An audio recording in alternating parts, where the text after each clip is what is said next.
할렐루야. 네, 지난주에 이어서 이번 주는 사순절 제 2주차 주일입니다. 그냥 참고만 하시기 바라겠고요. 제가 어느덧 그 칠곡에 있는 예정교회라고 하는 그 교회에 가서 물론 한 달에 한 번 가지만 말씀을 전한 지가 벌써 1년이 되었더라고요. 보니까 12번을 전하고 왔어요.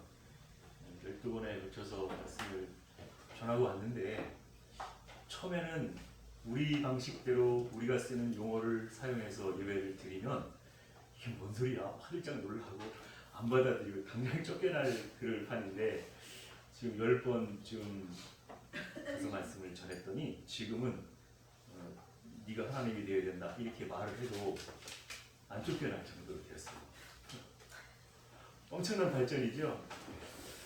정말로 감사했어요. 그래서 지난 금요일 날 가서 말씀을 전할 때 물론 말씀을 준비해 갔는데 준비한 거는 딱 적어놓고 그냥 물론 창세기 1장을 가지고 말씀을 전하는데 술술술 막 나오는데 그때 막 다 여기서 막 하라는 시간이 너무 부족하니까 그때 무슨 말씀을 드렸냐면은 여러분 여기는 뭐 하는 곳입니까? 그랬더니 여기는 하나님께 예배드리는 곳이래요. 네. 잘 오셨습니다 하면서 교회는 무엇 하는 곳이지요? 물어봤어요. 그랬더니 대답을 안 하고요. 가르치긴 가르쳤는데 교회는 하나님의 말씀을 배우는 곳이지요? 예. 교회는 하나님의 배운 말씀을 가지고 나와서 예배드리는 곳이지요? 예. 그랬어요. 예배는 뭔가요? 다시 물었더니 다 가르쳤으니까 그랬더니 또 말을 안 하는 거예요. 예배는 하나님께 배운 말씀은 하나님만 오르시니까 하나님 말씀만 다 오르신 것이다. 그리고 나는 그르고 나는 잘못된 부분이 너무 많기 때문에 하나님께 배운 말씀을 듣고 배운 말씀을 가지고 나를 꺾고 굽혀서 하나님 앞에 절하는 게 하나님 앞에 예배드리는 거다. 이렇게 말씀을 전했어요.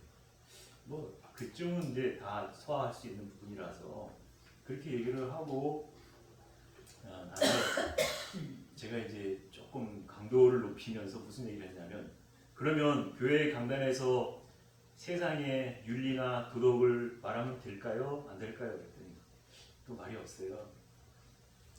세상의 윤리나 도덕은 학교에서 배우고 부모에게 배우는 거지 교회에서는 오로지 윤리나 도덕이 아니라 하나님의 말씀만 배워야 된다. 하나님의 말씀을 배워야 하나님으로 채우는 거 아니냐. 그러면서 예전에 다 얘기했기 때문에 여러분이 뭐라고 그랬습니까? 여러분은 단지잖아요. 단지. 그 단지에 무엇을 채우냐에 따라서 꿀을 채우면 꿀단지가 되고 장을 채우면 정단지가 된다고 분명히 말씀해 주셨잖아요. 이렇게 얘기를 하면서 여러분은 근데 여러분 안에 뭘 채워요? 라고 물었어요. 그랬더니 물론 또 대답을 안 했죠.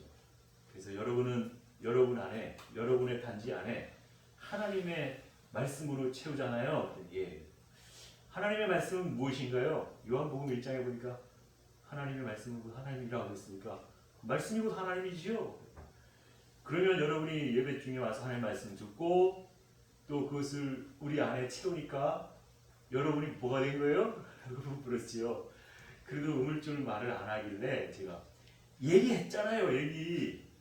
강아지가 크면 뭐가 돼요? 개가 되고 송아지가 크면 뭐가 돼요? 송아지가 소가 된다고 얘기했잖아요. 당신들 하나님의 아들이라고 얘기하잖아요. 그러면 하나님의 아들이면 뭐가 돼야 돼요? 하나님 되면 맞잖아요. 그래서 이제 막 그렇게 얘기를 했어요. 그래도 지금 무리가 없더라고요. 이제 받아들일 정도가 됐어요. 그래서 그 말씀을 하면서 다른 교회 가서는 저 그렇게 막 열변을 토하면서 우리 교회에서는 이제 그 이게 본문만 따라가다 보니까 얘기를 잘 안 했잖아요. 그래서 그렇구나.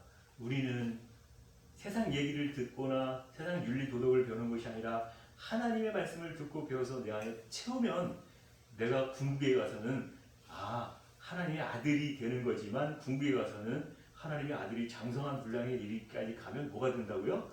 하나님이 되는 거잖아요.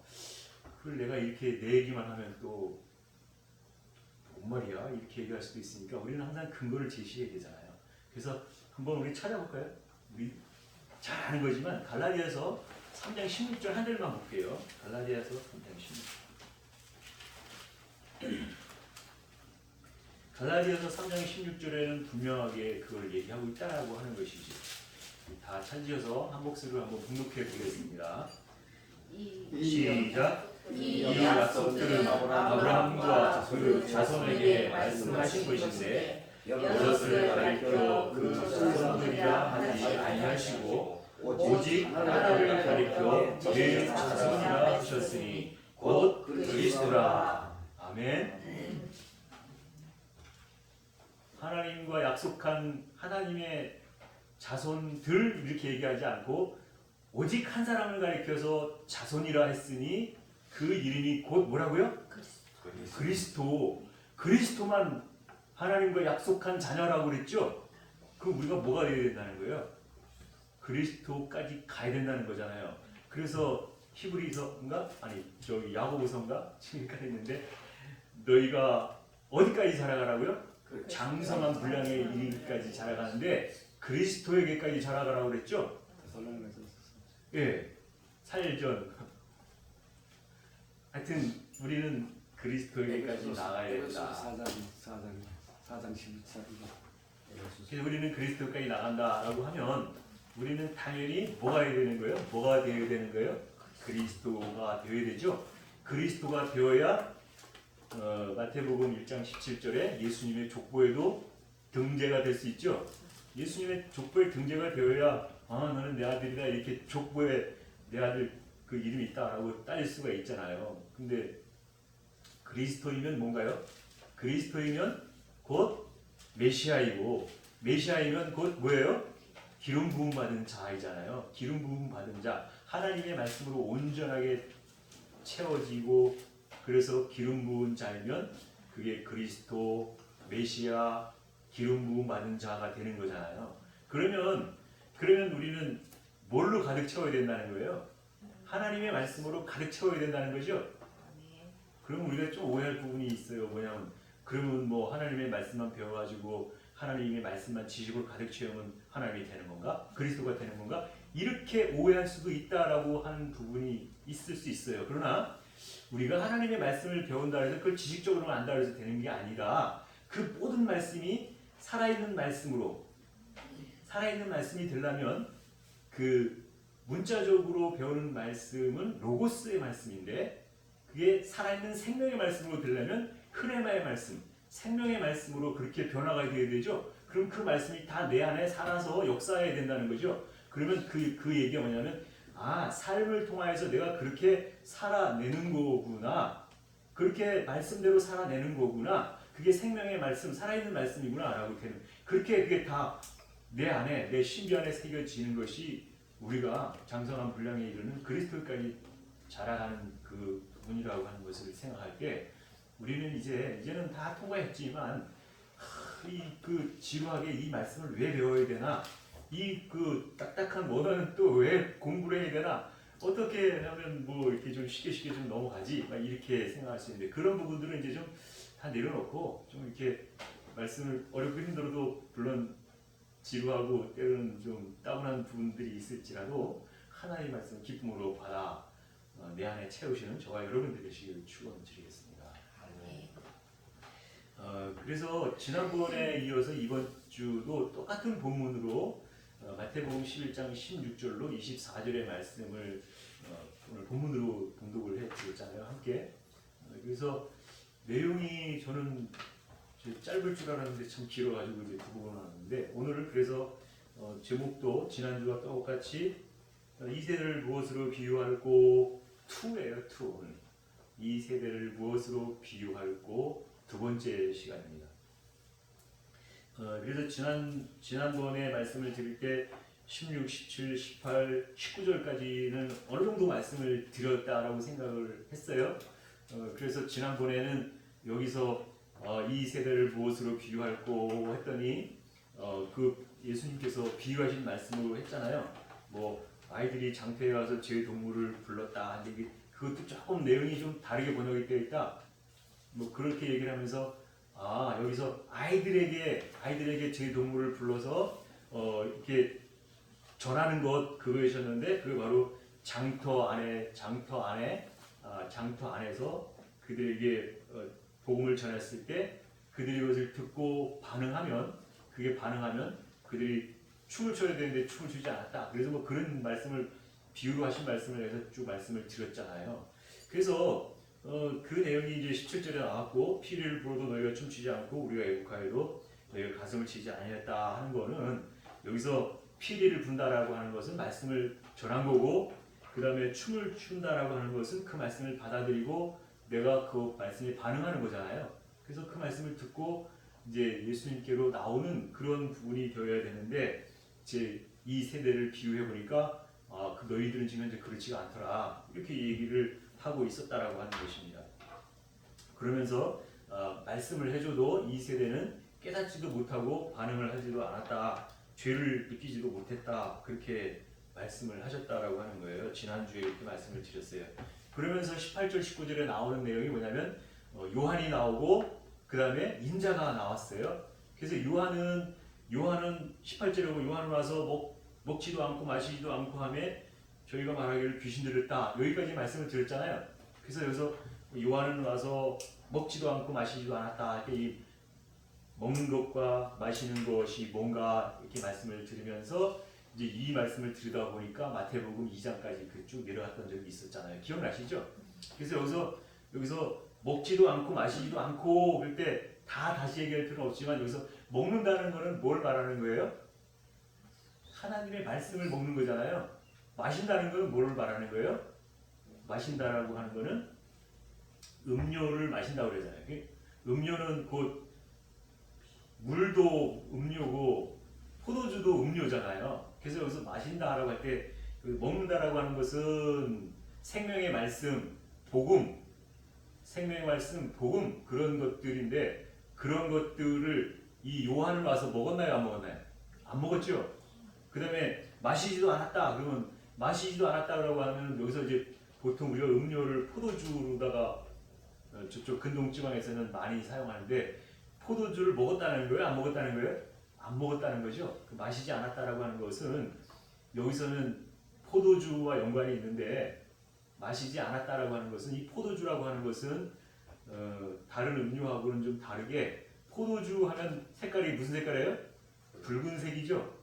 그걸 갖다가 빛나는 잔에 담았다 해서 빛나다 이런 뜻도 있고 그래서 이 포도주 하면은 포도주를 마신다 하면 이게 어디와 연관이 되냐면 이제 계시의 말씀 성취가 이루어지는 계시의 말씀과 연관이 되어지는 거예요. 그래서 성령 하나님과 연관이 되어지는 거예요. 그렇다라고 하면 요한은 와서 먹지도 아니하고 마시지도 않고 했다는 얘기는 요한은 복음도 듣고 배우지도 않고 먹지도 않았고 그 다음에 성령 하나님께로 넘어가지도 못했다 이렇게 말씀을 드릴 수가 있잖아요. 그래서 결국은 이 요한은 먹지를 않았기 때문에 결국 그가 알 수 있는 거라고는 구약의 율법만 알 수 있었다. 그래서 결국은 이제까지 그 세례 요한이 해왔던 것은 사람들에게 율법을 가르치는 일을 했었다. 율법을 가르치는 일도 그렇게 그게 우리는 참 율법만 안다 그러니까 막 부정적으로 얘기를 했고 책망을 했고 막 그래서 좀 그렇지만 사실 예수님의 제자로 온 사람들이 다 율법을 통과하고 온 사람들이라고 하는 것은 너무 잘 알잖아요. 그럼 그 세례 요한을 통해서 율법을 배웠고 그것을 통과하고 나니까 예수님께로 올 수 있는 그게 되는 거잖아요. 그렇게 해서 예수님께로 들어왔어요. 그래서 그 예수님의 12제자를 택해서 11장 처음에 나올 때 예수님의 12제자를 택해서 이제 전도하러 보내는 그 과정에 예수님의 제자들이 계속해서 변화가 일어나는 것을 우리가 보았는데 오늘 여기 11장 18절에는 요한에 대한 부분이 기록되었다라고 하면 19장에 대한 부분은 누구에 대해서 기록된 거예요? 인자는 와서 먹고 마시매 그랬잖아요. 여기서 인자는 누구를 말할까요? 인자 하면은 안드로포스 휴오스 그러면 사람의 아들 이런 뜻인데 여기서 이 안드로포스 휴오스 이 사람이 되기까지는 사람이 그냥 되는 건 아니잖아요. 사람이 되려면 6대를 거치고 7대로 넘어가기 전까지 그걸 다 과정을 거쳐야 사람이 되는 거잖아요. 그러니까 인자의 아들이다, 사람의 아들이라고 하는 것은 하나님의 말씀을 온전하게 따라온 자이고 사람이 되었을 때를 인자라고 할 수 있잖아요. 그렇다라고 하면 여기서 인자는 와서 먹고 마시며 했을 때 여기 인자는 누구를 말할까요? 예수를 말할까요? 아니면 이제까지 말씀을 따라온 그들을 말할까요? 여기서 이 11장 19절의 인자라고 하는 것은 예수스가 아니라 예수는 예수라고 기록되어 있지 여기다 인자라고 할 필요 없잖아요. 인자는 누구예요? 이제까지 하나님의 말씀을 따라온 그 제자들이 이제는 뭐가 됐다고요? 인자가 되었다라고 하는 거예요. 인자가 되는 거예요. 여기 이제까지는 우리는 예수님에게 인자라고만 그렇게 얘기했는데 오늘 본문에 마태복음 11장 19절에 인자는 할 때 이 인자는 이제 예수님의 제자들이 다 인자가 되었구나. 그렇죠? 그러니까 그들은 어떻게 되는 거예요? 이제는 예수님께로부터 계속해서 먹고 마셔야 되는 거죠. 그들을. 그래서 여기서 인자는 와서 먹고 마시매 그래 된 거잖아요. 뭘 먹었어요?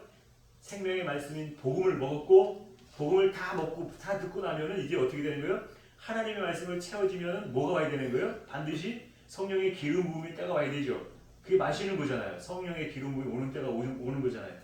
그래서 인자는 와서 먹고 마시매 말하기를 보라 먹기를 탐하고 포도주를 즐기는 사람이요 세리와 죄인의 친구로다 하니 지혜는 그 행한 일로 인하여 옳다함을 얻느니라. 이 부분이 좀 굉장히 핵심적인 부분이 있어요. 그래서 조금 깊이 좀 들어가겠습니다.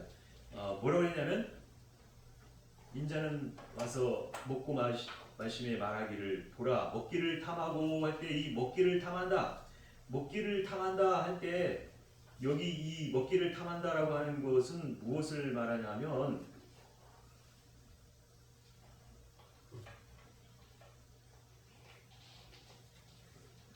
잠시만요. 먹기를 탐한다라고 하는 것은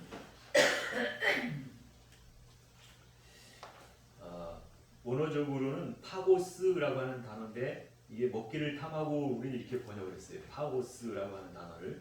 근데 이게 5315번에서 유래했다. 이거를 보면 이게 파고 5315번이 파고라고 하는 단어가 먹다 이런 뜻이에요. 먹다. 이 먹다라고 하는 뜻은 먹기를 탐하고 하니까 이건 뭐예요? 많이 먹는 거죠. 이거 갖다 대식가 다른 번역 바이블렉스에는 대식가라고 이렇게 번역을 해놨더라고요. 이렇게 먹기를 탐하고 그러면 하나님의 말씀을 많이 먹는 자가 바로 대식가잖아요.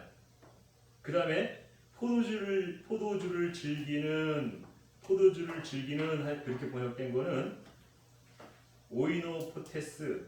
오이노포테스라고 하는 단어인데 이거는 두 단어가 합성된 거예요. 3631번하고 4095번하고 두 개가 합성화가 된 건데 이거는 뭐냐면 오이노스 3631번 오이노스는 포도주라고 하는 단어이고 4095번 피노는 마시다라고 하는 단어예요. 그러면 포도주를 마시다 이런 단어가 바로 오이노포테스라고 하는 단어인데 이걸 포도주를 마신다라고 두 가지 합성어가 됐는데 이거를 보니까 우리 번역상에는 포도주를 즐기는 이렇게 번역이 됐잖아요. 그러면 포도주를 즐긴다라고 하는 사람은 포도주를 잘 먹는다, 포도주를 많이 먹는다. 그러니까 술을 많이 먹는다 이런 대주가가 되는 거죠. 이게 대식가와 대주가가 되었다라고 하는 거예요. 이거는 세상적인 어떤 술을 먹고 세상적인 음식을 많이 먹는 걸 말하는 게 아니잖아요. 하나님의 말씀을 많이 먹는 거고 하나님의 그 음료인 포도주를 많이 먹는 거라고 치면은 뭐가 되는 거예요? 당연히 이제 인자가 된 제자들에 있어서는 하나님의 말씀, 떡이라고 하면 복음이고 이제 성취의 말씀인 바로 성령의 말씀까지 다 먹는 거를 갖다가 너희는 먹기를 탐하고 포도주를 즐기는 자다 이렇게 말씀을 했다라고 하는 번역을 했다라고 하는 거예요. 그러면 제자들이면 당연히 와서 먹고 마셔야 되는 거 맞죠? 당연히 제자들이라면 먹고 마셔야만 되잖아요. 당연히 예수님께 듣고 배우는 것이고 다 듣고 배우면 성령의 기름 부음이 오는 그때 하나님의 말씀을 온전하게 다 깨달아지는 때가 오니까 먹고 마시기를 탐하고 즐기는 자가 되어야만 되잖아요. 그래서 그렇게 먹고 마시고 그런 자가 되었을 때에 이 인자가 세리와 죄인의 친구로다. 세리와 죄인의 친구로다라고 하는 그렇게 번역된 부분에 이 세리는 뭔가? 세리는 뭐냐면 세리하면 그 지난번에 한번 했는데 두 단어가 합성됐다고 했죠. 세리라고 하는 것은 5056번하고 5608번하고 두 가지가 합성된 것이다. 5560 이거는 5056번은 텔로스라고 하는 단어인데 이거는 끝. 텔로스는 항상 끝, 종결 이런 뜻이잖아요. 그러면 텔로스라고 하는 끝이라고 하는 것과 오네오마이라고 하는 단어는 사다 이런 뜻이에요. 그러면 끝을 사다 이런 뜻이잖아요. 세리라고 하는 우리는 세리라고 번역을 했는데 그 두 단어가 합성된 거니까 텔로스는 끝, 오네오마이는 사다. 영어로는 바인데 그 끝을 사다라고 하는 것은 뭘 말하는 거예요? 하나님의 말씀을 이제까지 먹고 마셨잖아요. 그러니까 그 말씀의 끝을 산 거죠. 그 모든 말씀을 다 산 거잖아요. 그 세리라고 하는 그 의미가 하나님의 모든 말씀을 다 샀다. 이 얘기는 뭐예요? 하나님의 모든 말씀을 다 취했다라고 하는 거죠. 다 사서 취했다. 그 말씀이 있잖아요. 왜 홀이라도 남김없이 다 넘겨줘라 했을 때 홀이라고 하는 것은 동전 한 입도 남기지 말고 다 넘겨줘라 했던 말씀이 있잖아요. 우리가 그 앞전에서 볼 때 그 말씀이 있듯이 하나님의 말씀을 정말로 동전 한 입까지 남기지 말고 다 넘겨주는 자가 있고 그걸 다 사는 자가 있잖아요. 그래서 바로 모든 말씀을 다 산 게 바로 뭐냐면 세리라고 하는 그 단어의 의미라고 하는 거예요. 텔로스와 오네오마이 끝을 사다. 모든 말씀의 모든 끝을 다 샀다라고 하는 그런 의미가 세리라고 하는 뜻이죠. 왜냐면 세리와 죄인의 친구로다. 죄인의 친구로다 했을 때 여기서 죄인이라고 하는 것은 하마르톨로스라고 하는 단어예요. 하마르톨로스 268번 하마르톨로스는 우리 번역상에 죄인의 이렇게 번역이 됐는데 2640번에서 유래했다. 이거 죄인, 죄를 범한 범죄자 이런 뜻이라고 하는데 이 죄인의 친구로다 한 것은 이 죄가 드러나기 위해서는 이미 율법을 배우면 율법을 통해서 내가 죄인이구나 라고 하는 것이 죄가 드러나죠. 그래서 그 율법을 통과하고 오면 내가 죄인이구나 하고 죄가 드러나니까 바로 이 세리하고 죄인하고 다 누구의 친구가 되어야 되는 거예요? 예수님의 친구가 되어야 되는 거잖아요. 친구할 때는 필로스 가장 사랑하는 그런 뜻도 있어요. 주님을 갖다가 이렇게 비유하는 말씀이기도 한데 그래서 주님은 필로스 그래서 친구라고 하는 뜻도 있잖아요. 필로스가 그래서 세리와 죄인을 사랑하는 자가 누구겠어요? 바로 인자 예수님. 그 예수가 아니라 예수님의 제자들이 인자가 된 그들이 다 뭐냐면 하나님의 말씀을 먹고 또 음료를 다 먹고 모든 것의 끝을 다 사서 온 그 세리들과 죄인들이 바로 예수님의 인자의 친구들이 되어야 되죠.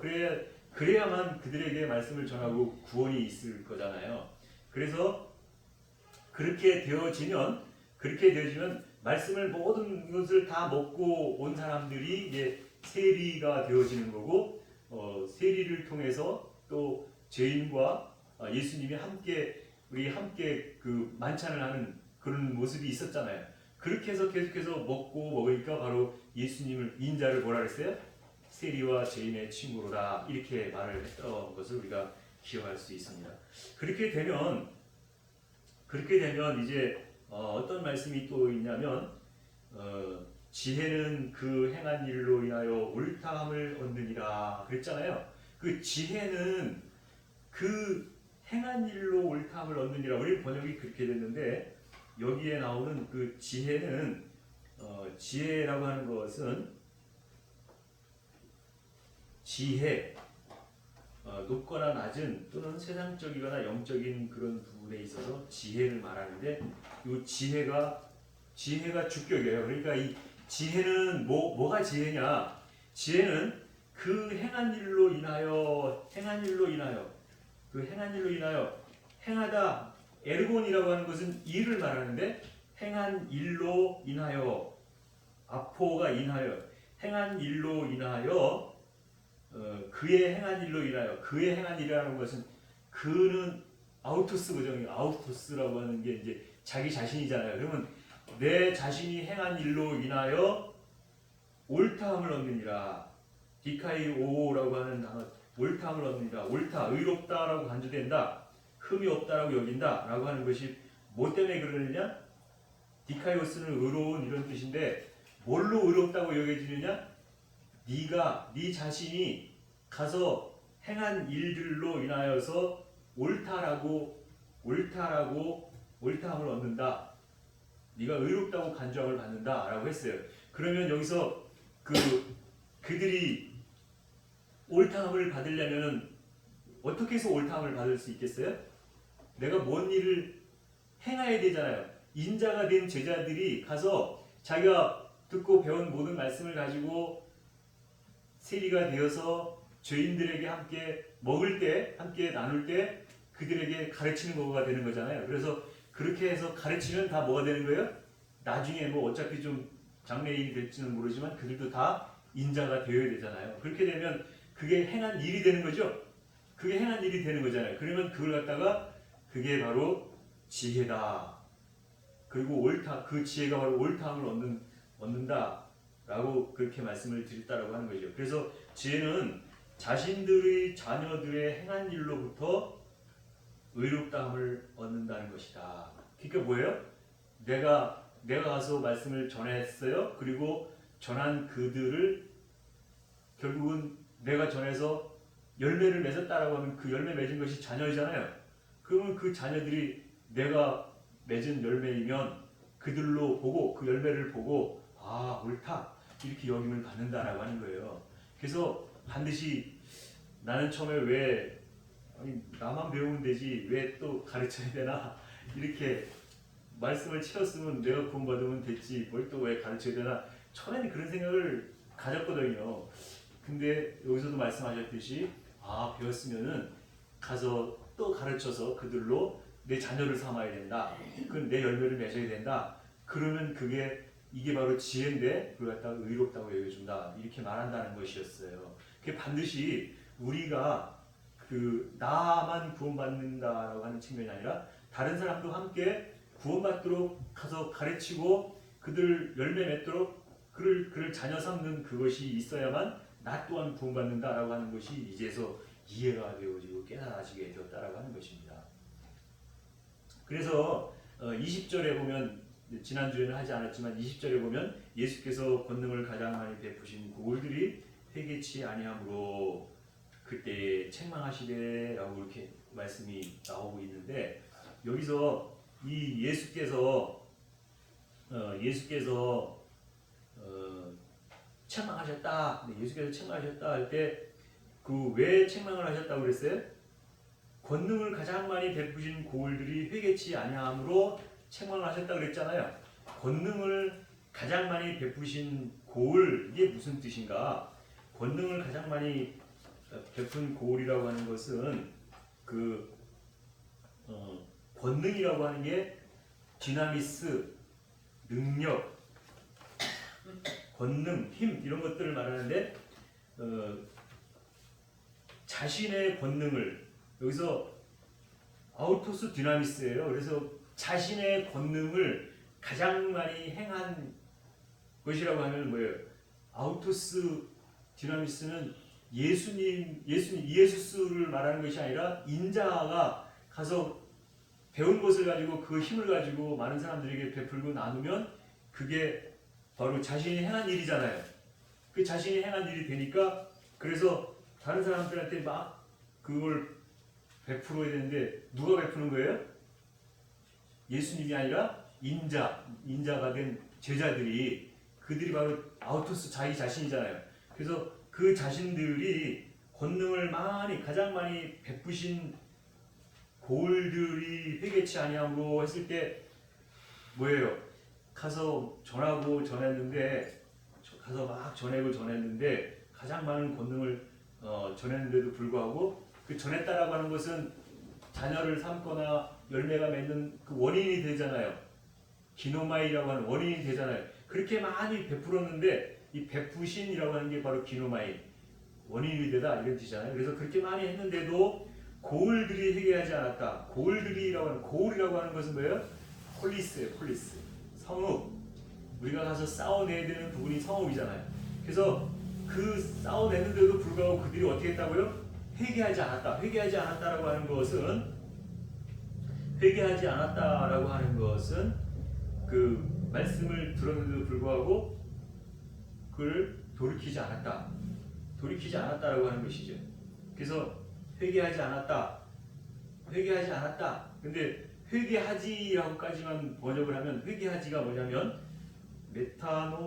메타노에오라고 하는 단어예요. 메타노에오라고 회개라고 하는 게 메타노에오라고 하는 단어인데 이거는 3326과 3539라고 하는 두 단어가 합성된 거다.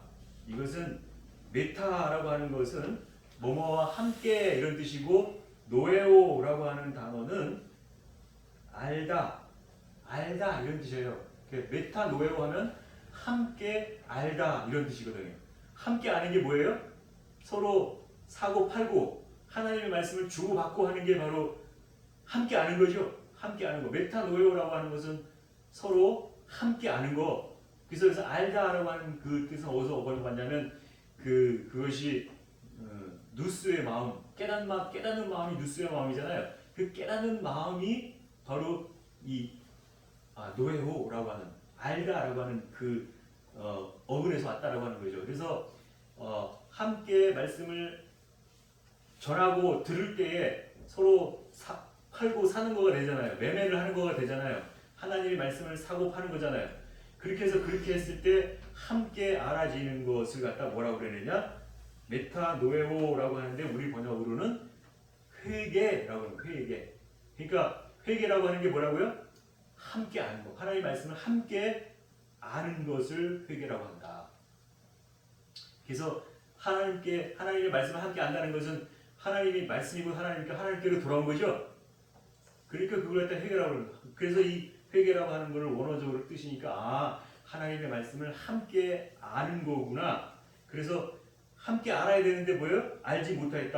여기서 부정사 그를 썼으니까 우쿠라고 하는 우쿠라고 썼을 때는 그걸 갖다가 부분적으로 부정하는 어떤 그런 뜻이니까 회개하지 않았구나라고 하는 거죠. 그 얘기는 뭐예요? 하나님의 말씀을 드러내었음에도 불구하고 그를 받아들이지 않으면 회개하지 않은 거가 되는 거죠. 그러니까 어떻게 해요? 책망을 하시는 거잖아요. 그래서 책망을 한다. 그래서 그들에게 책망을 한다라고 하는 그런 말씀하셨어요. 책망하다라고 하는 오네이 디조라고 하는 단어인데 이건 책망이라고 하는 번역으로 됐는데 이거는 바로 뭐냐면 조롱하다, 꾸중하다 이런 뜻이고 이 오네이도스에서 유래가 됐는데 이 오네이도스는 수치, 비난 이런 뜻에서 왔다. 책망한다라고 하는 것은 책망을 하면 수치를 당하거나 비난을 받는 거잖아요. 그래서 우리가 이 일을 하지 않으면 그 다음에 회개하지 않으면 어떻게 된다고요? 책망을 받는다. 수치를 당하거나 아니면 꾸중을 듣는다라고 하는 그런 말씀이잖아요. 그래서 권능을 가장 많이 해야 했다라고 하는 것은 뭐예요? 권능을 가장 많이 해야 했다라고 하는 것은 내가 많은 사람들에게 막 전했는데도 불구하고 만약에 한 사람도 돌아오지 않았다라고 하면 하나도 열매가 없는 거잖아요. 그러니까 여기서 권능을 가장 많이 했는데도 돌아오지 않았다. 그 고울을 책망하였다. 그래서 돌아오지 않은 것을 책망하셨다라고 합니다. 이거 어디를 두고 책망을 했냐? 이게 다 지금 비유로 말씀하시고 있기 때문에 그 뭘 갖다가 지금 얘기를 하냐면 21절에 나오는 말씀이에요. 21절에 보면 화 있을진저 고라시나 화 있을진저 벳세다야 이렇게 먼저 고라시나 벳세다야 이렇게 불렀잖아요. 그래서 벳세다하고 고라신이라고 하는 그 고을에다가 화 있을진저 이렇게 얘기를 하고 있잖아요. 화 있을진저. 여기서 화 있을진저라고 하는 것은 우리의 번역상의 뉘앙스를 보면 뭐예요? 막 화를 당하면 막 불덩이가 떨어져가지고 멸망을 당하는 것 같은 그런 뉘앙스인데 이게 정말 그럴까? 원어적인 그런 의미는 화 있을진저라고 하는 게 정말로 멸망을 당하거나 불덩이가 떨어져가지고 막 그런 일을 당하는 그런 뜻인가 봤어요. 보니까 어떤 뜻이냐면 화 있을진저라고 번역된 단어가 우아이라고 하는 단어인데 우아이라고 하는 단어는 슬프다.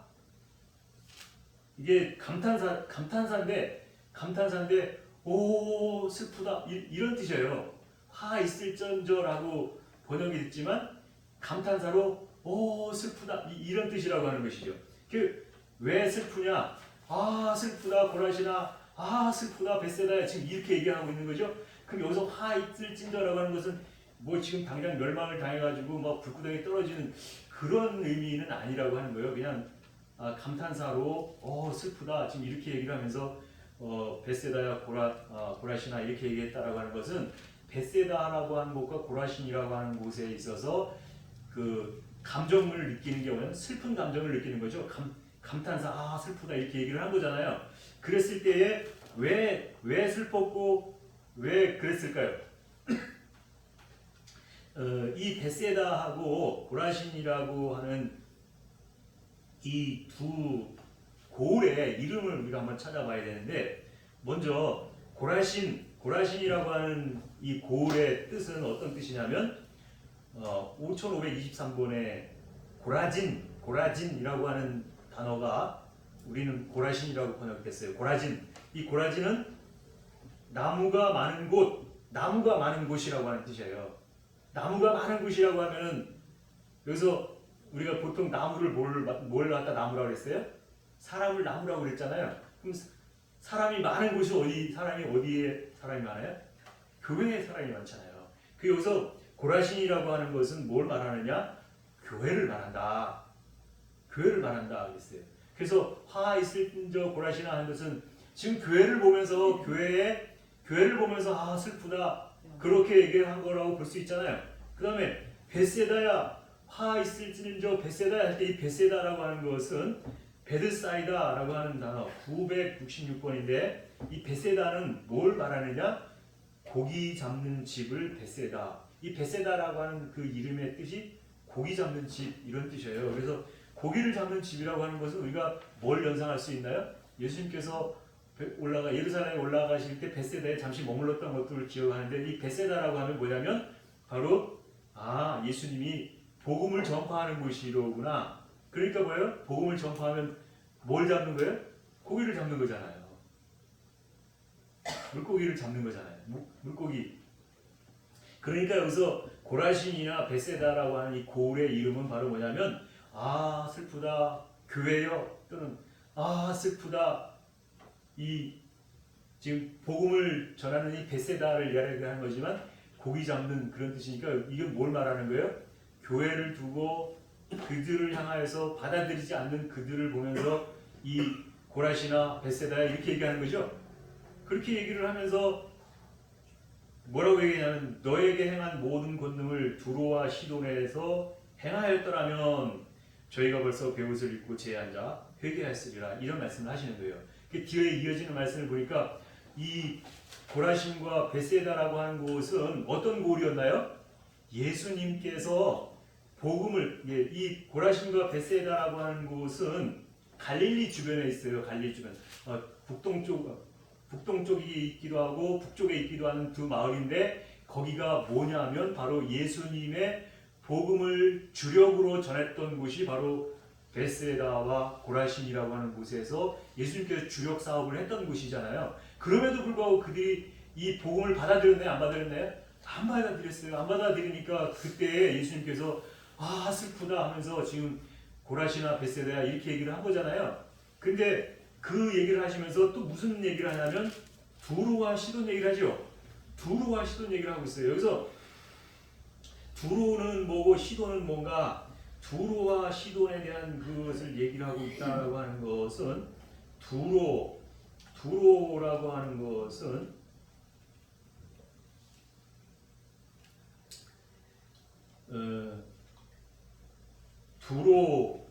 이 두로라고 하는 진흥의 뜻을 찾아보니까 돌, 반석 이런 뜻이 있어요. 돌, 반석, 두로라고 하는 뜻은 돌, 반석이라고, 구약에는 돌, 반석이라고 하는 뜻이 있는데 돌을 갖다가 뭘 돌이라고 그러죠? 율법을 돌이라고 그러죠? 두로라고 하는 것은 돌, 반석을 의미한다, 뜻은 의미한다 그러지만 이 돌, 반석은 바로 율법을 얘기를 하죠. 두로라고 하는 것은 율법이고 시돈이라고 하는 거의 뜻은 낚시질하다 이런 뜻도 있어요. 이 시돈이라고 하는 것은 아까 베세다라고 하는 것과 연관이 좀 있는 것 같죠. 베세다도 고기 잡는 집이라고 하는 뜻이 있잖아요. 그러면 이 시돈이라고 하는 것은 바로 뭐냐면 낚시질하다 이런 뜻이니까 이게 또 시돈이라고 하는 그 의미도 가만히 살펴보니까 뭐하고 연관이 있어요? 복음하고 연관이 있잖아요. 그러니까 이 두로와 시돈이라고 하는 것을 가만히 보면 두로는 율법을 말하는 거구나. 시돈이라고 하는 것은 복음을 말하는 거구나 라고 했죠. 두로와 시돈이라고 하는 곳이 바로 두 지역이 율법과 복음인데 이 두로와 시돈이라고 하는 곳이 예수님께서 제일 먼저 사역한 데가 어디예요? 두로와 시돈 지역이잖아요. 그게 마태복음 4장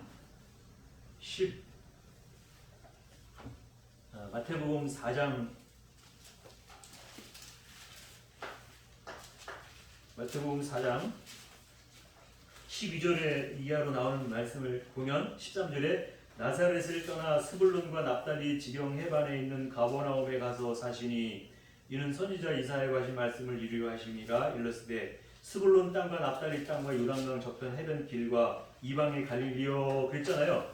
그 얘기는 예수님께서 제일 먼저 이방의 빛으로 오셔서 복음을 전한 데가 어디예요? 스불론과 납달리였죠. 스불론 지파와 납달리 지파가 거했던 땅이 바로 뭐냐면 두로와 시돈 땅이에요. 지금 여기서 나온 지명으로 본다라고 하면. 그렇기 때문에 이 두로와 시돈에서 제일 먼저 거기로부터 예수님께서 사역을 하기 시작했는데 지금 거기서 주력 사업을 한 게 아니라 거기 제일 먼저 복음을 전했지만은 예수님께 주력으로다가 전한 것은 갈릴리 지역의 베세다하고 고라신에서 주로 사역을 했으니 아무리 베세다와 고라신에 해도 그들이 받아들이지 않고 복음을 받아들이지 않으니 뭐라고 하는 거예요? 책망하시면서 내가 차라리 두로와 시돈에다가 전했으면은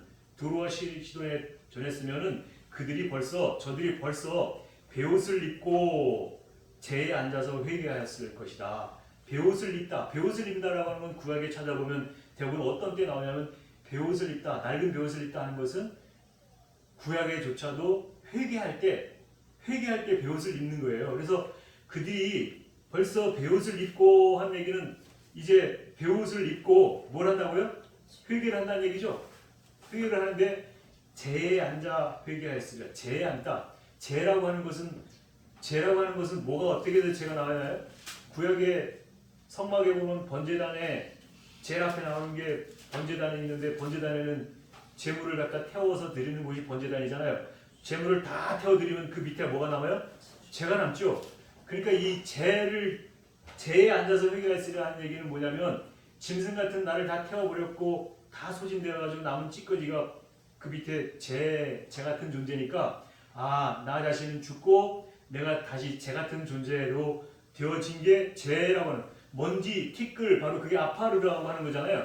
먼지, 티끌이 보면 예수 믿는 사람, 나중에 신약에 와서는 예수 믿는 사람이 아파르 같은 존재니까 바로 그 사람들이 제에 앉아 회개했으라. 그런 얘기는 두로와 시돈에 있는 사람들에게 내가 복음을 계속해서 너희들 같이 많이 전했더라면 그들이 벌써 다 회개하고, 회개는 율법으로 말미암아 회개되어지는 거죠. 말씀을 죄인임을 깨달아야 되니까. 그리고 복음을 들을 때 그들이 나를 살리시는 분은 오직 예수님밖에 없구나 그러고 나오니까 회개가 되어지고 예수님께 나오는 게 바로 제에 앉아서 회개하는 자들, 제에 앉았다 아파르 같은 존재니까 예수 믿는 자들이 되는 거죠.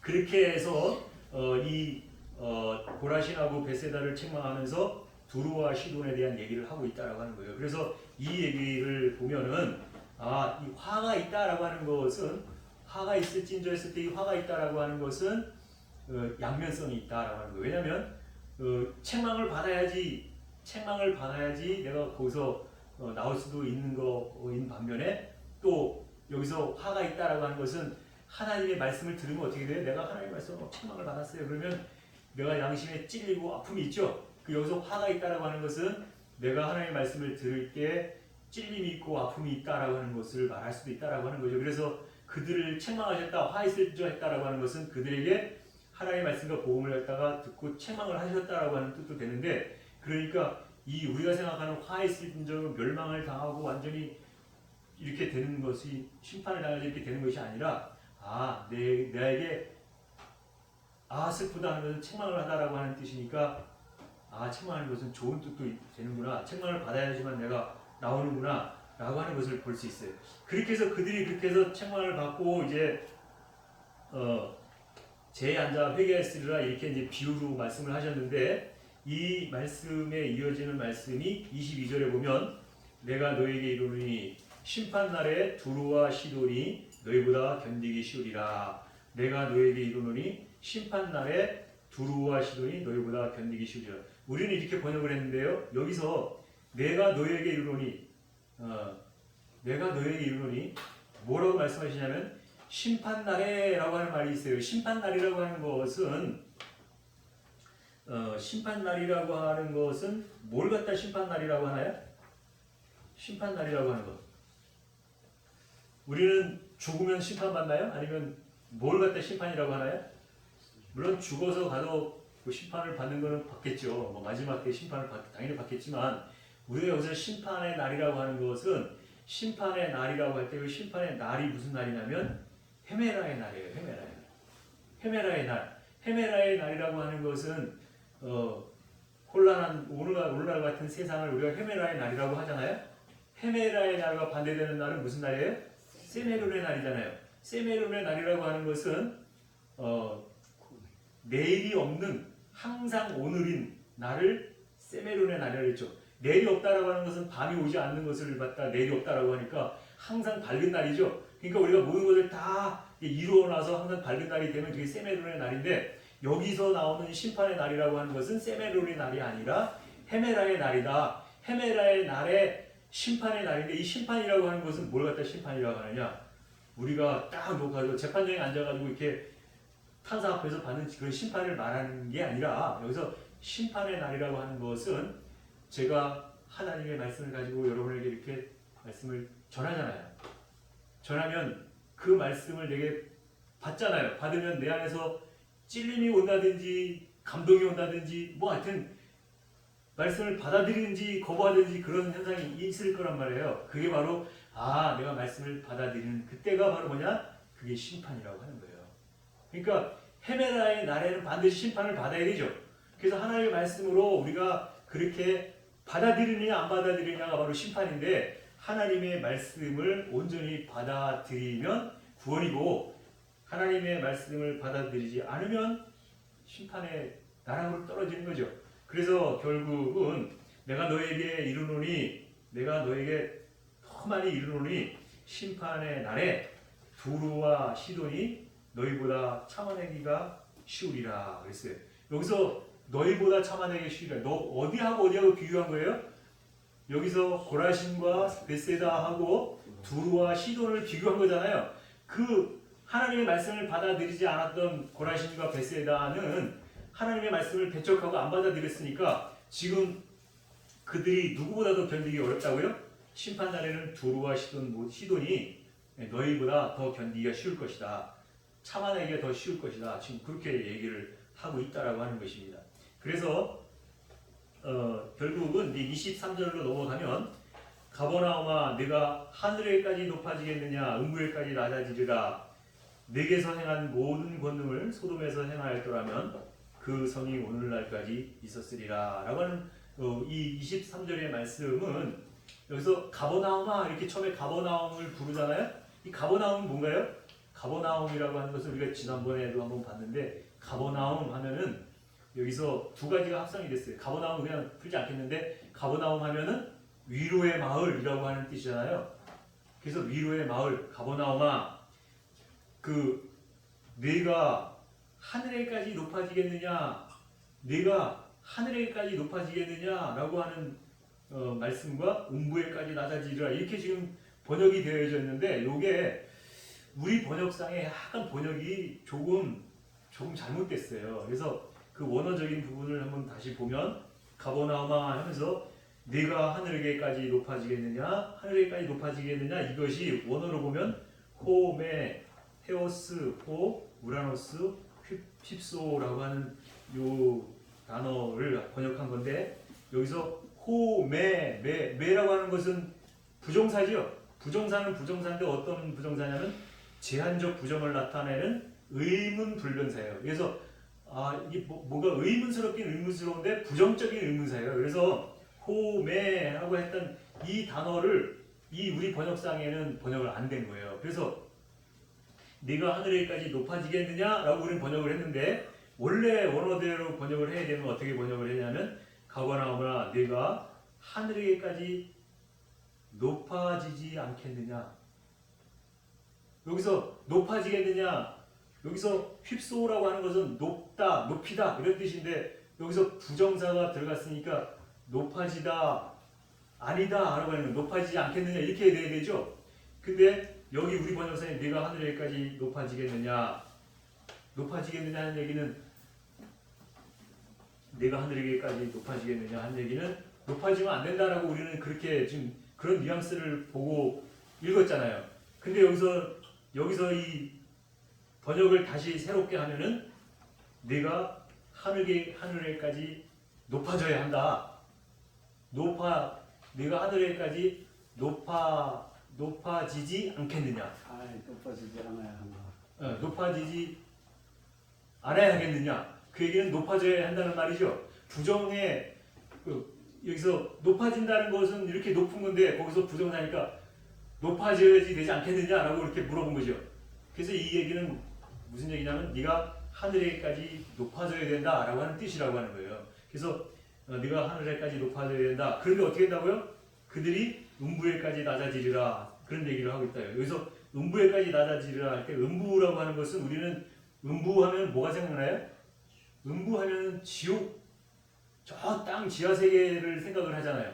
그 음부라고 하니까. 근데 여기서 음부라고 하는 하데스, 음부라고 하는 그 단어가 하데스인데 하데스라고 하는 그 단어가 하라고 하는 건 이 아라고 하는 것은 이를 말하는데 이 아라고 하는 것이 접두어 이게 어떤 단어의 제일 앞에 접두 단어로 나왔을 때는 그게 부정을 나타내는 뜻이고 그 다음에 그 일사구이가 에이도라고 하는 단어인데 에이도는 보다라고 하는 뜻이에요. 그래서 보다를 갖다가 반대의 뜻을 나타내는 보지 않다 이런 뜻이 되잖아요. 그래서 음부라고 하는 하데스라고 하는 뜻은 지옥을 말하거나 그런 걸 아는 게 그런 뜻이 아니라 보지 못하는 이런 뜻이에요. 하데스라고 하는 것은 아와 에이도 두 가지 합성어이기 때문에 보지 못하는 이런 뜻이란 말이에요. 그래서 보지 못하는 이런 뜻으로 볼 때 보지 못하는 데까지 낮아지게 하리라. 보지 못하는 데까지 낮아지게 하리라. 여기서 보지 못하는 데까지 낮아지게 하리라. 그 얘기는 그 높아지지 않으면 네가 하늘에까지 높아지지 않으면 어떻게 해요? 반대로 보여지지 않게 하겠다.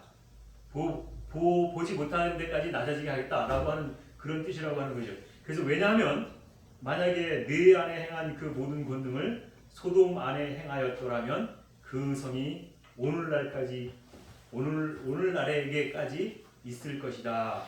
이게 이제 미래에 되어질 거에 대한 시제가 미래인데 오늘날에게까지 있을 것이다 하는 오늘날이라고 하는 것은 바로 여기서는 세메론의 오늘이에요. 세메론의 오늘. 그래서 이게 뭐가 되는 거예요? 하나님의 말씀으로 가장 높아져야 된다는 거죠. 하나님의 말씀으로 가장 높은 데까지 올라가야 된다. 그래야 내가 음부에까지 들어가지 않는다라고 하는 것은 보지 못하는 데까지 낮아진다, 낮아지게 하리라가 아닌 보게 한다라고 하는 그런 의미가 있다라고 하는, 그렇게 해야 세메론의 오늘에 이를 것이다라고 하는 말씀입니다. 그러면서 그것들을 소돔 땅에서 행하였더라면 그 성이 오늘날까지 있었을 것이다. 그러면서 소돔이라고 하는 그 성은 어떤 성이에요? 우리가 생각하는 소돔이라고 하는 성은 구약에 나오는 소돔성이라고 하는 불과 유황불로 내려가지고 멸망받은 성이라고 이렇게 얘기하잖아요. 그래서 그 소돔성 하면은 멸망으로 상징되는 대표적인 성인데, 그